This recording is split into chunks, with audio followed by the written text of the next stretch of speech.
हिंदुस्तान हमारे प्यारे भारत की तारीख है। अगर कोई नौजवान लड़की बेवा हो जाती तो उसके शौहर की चिता पर उसको शौहर के साथ जिंदा जला दिया जाता। ये यहाँ का कल्चर था, यहाँ की तहजीब थी।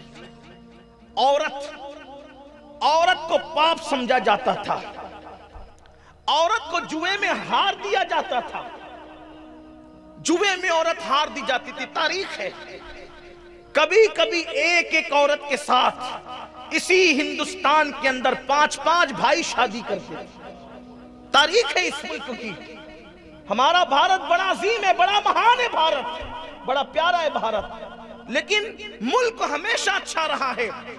कभी लोग अच्छे नहीं रहते, कभी लोगों का अंदाज अच्छा नहीं रहता, कभी लोगों का अखलाक अच्छा नहीं रहता।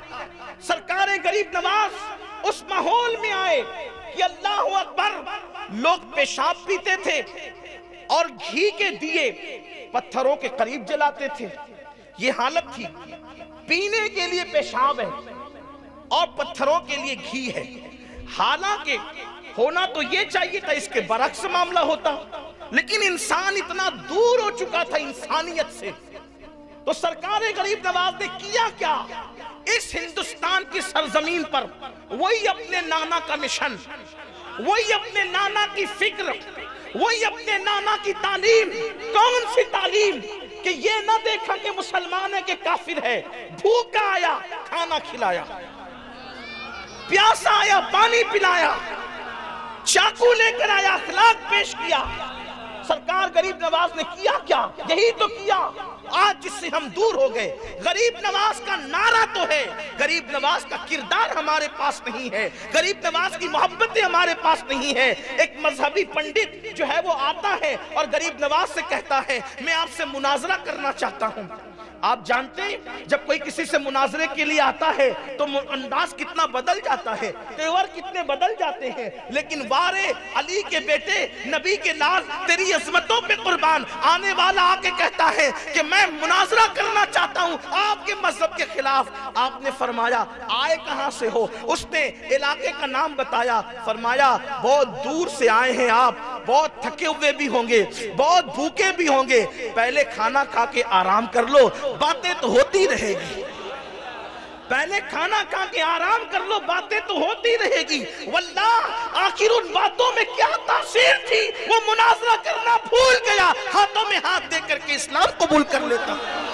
ये सरकार गरीब नवाज रज़ी अल्लाह ताला की जिंदगी है। आइए उनके अखलाक में से उनकी जिंदगी का एक बाब पेश करके अपनी गुफ्तगू की तरफ आना चाहता हूँ और जल्दी से आना चाहता हूँ। अल्लाह अल्लाह, एक मर्तबा का वाकया है कि हिंदुस्तान में अजमेर शरीफ जो शहर है उसका बादशाह पृथ्वीराज, जिसे राय पतोरा भी कहते हैं, उसको बड़ी तकलीफ थी। देखिए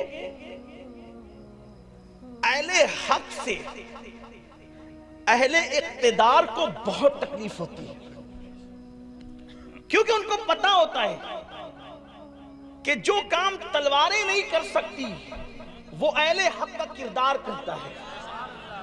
बड़ी तकलीफ होती है इक्तिदार वालों को अहले हक से, बहुत तकलीफ में रहते हैं, बहुत परेशान। यजीद को क्या तकलीफ थी इमाम हुसैन से? यजीद के पास इक्तिदार था, इमाम हुसैन के पास किरदार था। इक्तिदार उसके पास था, किरदार इनके पास था। सोचो, कत्ल करके भी इज्जत न कमा सका, लेकिन किरदार वाला कत्ल होकर भी ऊंचा रहा। लोग कहते हुसैन का सर नेज़े पे है, हम कहते देख तो सही, काटने वाला नीचे है, कटवाने वाला ऊपर है। किरदार हमेशा ऊपर ले जाता है।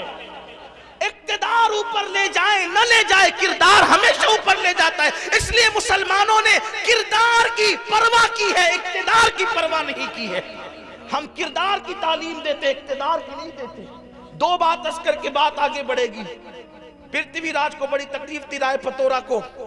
एक जवान को बुलाया और वो राजपूत बहादुर जवान से कहा, ये फकीर ने नाक में दम कर रखा है, हर दिन कोई ना कोई इसके हाथ पर इस्लाम कबूल करता है, इसकी तालीम को सुनता है, इसके करीब हो जाता है। एक काम करो, अगर तुम इसको कत्ल करने में कामयाब हो गए, इसको कत्ल करने में कामयाब हो गए, अपनी आधी सल्तनत तुम्हें दे दूंगा, अपनी आधी हुकूमत तुम्हें दे दूंगा। आधी हुकूमत किसको नहीं चाहिए? चंद पैसों के एवज लोग किसी को कत्ल करते हैं, वो तो आधी हुकूमत थी, आधी हुकूमत। और राय पतोरा कोई छोटा मोटा आदमी नहीं था, अखंड भारत का सम्राट था, सम्राट।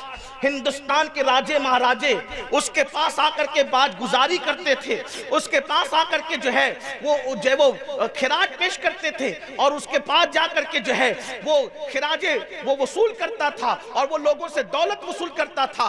हिंदुस्तान की छोटी छोटी रियासतों के बादशाह उसके बाज गुजार थे, उसके मातहत थे, उसके हाथ के नीचे थे। राय पतोरा ने कहा, आधी हुकूमत तुम्हारी, अगर इस फकीर को कत्ल कर दो।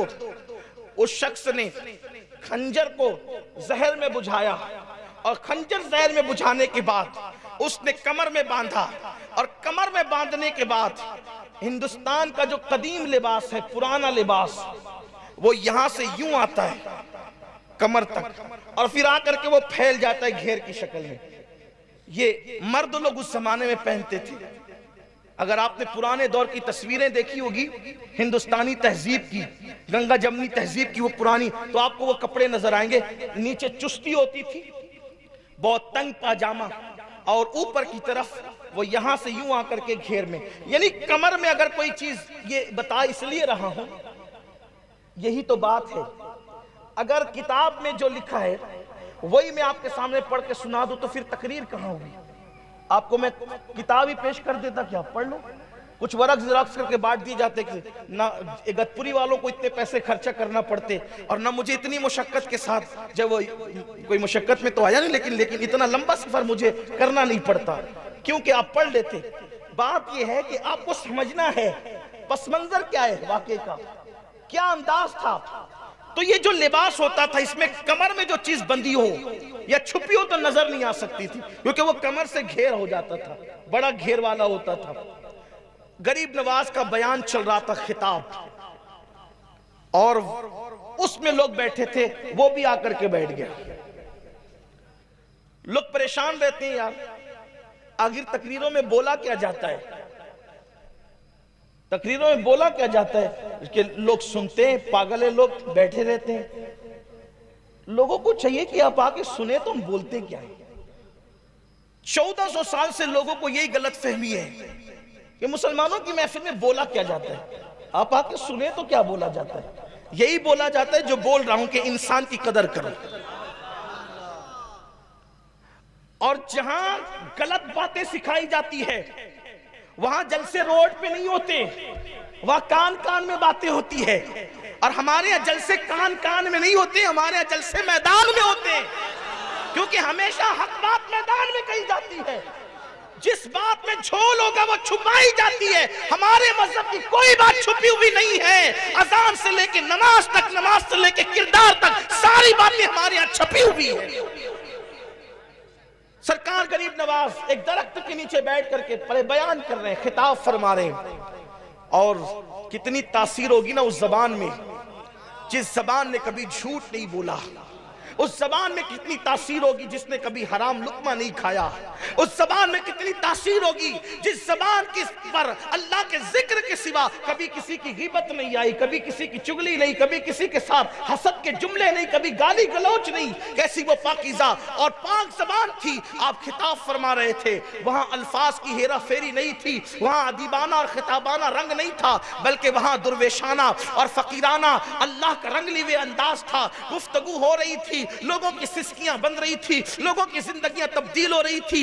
ऐसे में गुफ्तगू होती रही, लोग सुनते रहे, अपनी मुराद पाते रहे और जाते रहे। जब महफिल खत्म हो गई, लोग मिल मिल करके जाने लगे, तो सरकार गरीब नवाज ने उस शख्स से जो कमर में खंजर छुपा करके आया था, आपने उसकी तरफ से रुख फेर कर दूसरों की तरफ मुखातब होकर कहा कि भाई जो जिस मकसद के लिए आया था सबका मकसद पूरा हो गया। अब अगर किसी का कोई मकसद बाकी हो तो वो अपना मकसद भी पूरा कर ले। इसलिए कि हर बंदा महफिल में तकरीर सुनने तो नहीं आता ना, कुछ कमर में खंजर लेकर आते हैं, कुछ दिल में खंजर लेकर आते हैं, कुछ आंखों में खंजर लेकर आते हैं। मकसद पूरा कर लो जिसको करना है। लोगों ने बातें की, बात खत्म हो गई। फिर जब देर और गुजरी, कुछ लोग और खत्म हो गए और चले गए, सरकार गरीब नवाज ने फिर डायरेक्ट उससे मुखातब हो गए। मैं कह रहा हूं कि सबके मकासद पूरे हो गए, जो मुराद लेके आया था उसकी मुराद पूरी हो गई, आप भी अपनी मुराद पूरी कर ले। अंदाज देखें गुफ्तगू। अगर कोई मुझे गाली देने आया, या कोई मुझे कत्ल करने आया, या कोई मुझे मारने आया, या कोई मेरे साथ बदतमीजी करने आया, तो क्या मैं ये जान करके इसका अंदाज मेरे साथ क्या है, मेरा सुलूक क्या होगा उसके साथ, मेरा अंदाज क्या होगा उसके साथ। मेरे भाई, अगर मजमे में कोई नाखून पे पैर रख दे तो आदमी का चेहरा बिगड़ जाता है, और वहां खंजर कमर में बांध करके लाया है। लेकिन सरकार गरीब नवाज फरमा रहे हैं सबकी मुरादें पूरी हो गई, अपनी मुराद पूरी कर लो। उसने कहा महाराज मैं कौन सी मुराद लेकर के आया? फरमाया तुम अच्छी तरह जानते हो क्या लेकर के आए हो दिल में। कहा मैं तो आपका बयान सुनने आया था, आप कितनी अच्छी बात करते, मैं आपकी बातें सुनने आया था। फरमाया अच्छा, बयान सुनने के लिए आते हैं तो कमर में खंजर बांध कर आते हैं? बयान सुनने आते हैं तो कमर में खंजर बांध कर आते हैं? उसने कहा कमर में खंजर तो हिंदुस्तान वालों की एक रिवाज है, और राजपूतों का अंदाज है कि हम कमर में खंजर बांधते हैं, तो मैंने कमर में खंजर बांध दिया, तो कौन सा जुर्म किया? कहा अच्छा, खंजर बांधना अगर हिंदुस्तान वालों के यहाँ रस्म रिवाज है, तो बादशाह के महल में जाकर किसी की जान पर आधी सल्तनत का सौदा करना, यह भी हिंदुस्तान वालों का रिवाज है कि उस फकीर को कत्ल करके आधी सल्तनत कमाएंगे, ये भी हिंदुस्तान वालों का रिवाज है। अल्लाह अकबर। उसने सोचा कि ये गुफ्तगू तो बादशाह की और मेरे दरमियान है, और किसी को नहीं पता थी ये फकीर दरख्त के नीचे बैठ करके मेरे कमर का खंजर भी जानता है, महल की बात भी जानता है, मेरे दिल के जज्बात भी जानता है। उसने खंजर सामने रखा और कहा कि मुझे माफ करना, और आप किसी को हुक्म दे कि वो मुझे कत्ल कर दे। मैं बहुत महान, बड़े अजीम इंसान को कत्ल करने के इरादे से आया था, अब मेरी सजा ये है कि मुझे कत्ल कर दिया जाए। सरकार गरीब नवाज ने फरमाया वल्लाह हम मारने नहीं आए हैं, हम लोगों को जिंदगियां देने के लिए आए हैं, हम लोगों को जिलाने आए हैं। याद रखना, आज के बाद ऐसी गलती ना करना, जाओ यहां से, मैंने तुम्हें माफ किया। उसने कदम पकड़ लिए, चरणों में गिर गया, कहा कि ऐसा महान आदमी जो जान के दुश्मनों को माफ करता हो, अब उसको छोड़ के कहां जाऊंगा। मैं भी आपके हाथों पे कलेमा पढ़ के मुसलमान होना चाहता हूं। सरकार गरीब नवाज ने उसको ईमान की दौलत अता की, और उसके बाद फिर